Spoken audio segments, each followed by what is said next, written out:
Bonjour à tous, on se retrouve dans le premier épisode des tutos de Flo et aujourd'hui on vous présente le développé couché. Tout d'abord, on va vous parler des muscles engagés à travers cet exercice. Donc, il faut savoir que c'est un exercice polyarticulaire, donc qui recrute énormément de muscles. Donc, on va s'arrêter aux principaux, je vais en citer 3. Le grand pectoral, le deltoïde antérieur et bien sûr le triceps à l'arrière du bras.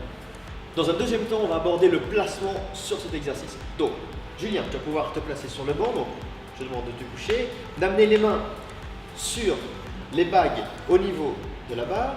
Tu fais en sorte que tes yeux soient juste en dessous du niveau de la barre. Les pieds, tu vas pouvoir les ramener, les rapprocher les plus proches possibles des fessiers. Contracter justement ces fessiers pour aller chercher une légère extension de colonne. Ramener les épaules en arrière en rétraction scapulaire. Et vous êtes bien parti pour commencer l'exercice. Donc on va passer à présent aux erreurs les plus communes à éviter à travers ce mouvement. Donc là, dans un premier temps, vous pouvez voir qu'il a les pieds en l'air, alors je vais lui demander de les mettre au sol. Maintenant qu'il a les pieds au sol, il va pouvoir bien pousser sur les talons pour pouvoir gagner de la puissance à partir du sol, être plus stable et donc ainsi éviter un maximum de blessures.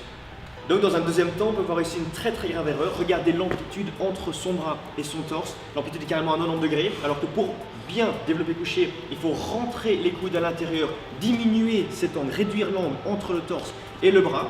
Pour cela, pensez bien à faire une rétraction scapulaire, donc amener les épaules le plus loin possible en arrière. Automatiquement, les coudes vont rentrer, vous serez beaucoup plus stable et beaucoup plus safe, sûr au niveau des épaules.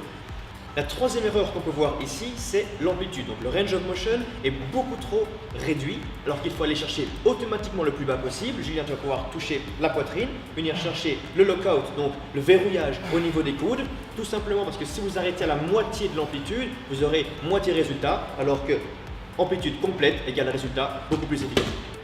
On passe maintenant au récap. Ici, on peut voir un développé couché parfaitement exécuté. Vous pouvez voir ici que les coudes sont bien rentrés, donc 45 degrés entre le torse et les bras. Les 3 points de contact avec le banc, donc les fessiers, le haut du dos et la tête. Il pousse bien avec ses pieds au niveau du sol.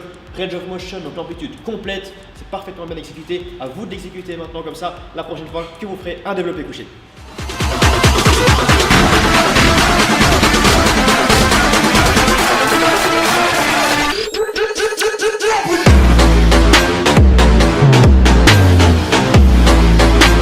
N'hésitez pas à rejoindre Shape & Go sur Facebook ou sur Instagram. Si vous voulez aussi nous retrouver, Julien ou moi, sur les réseaux sociaux, vous trouverez également les liens dans la description. Nous, on se retrouve dans une prochaine vidéo pour un prochain tuto de Flo.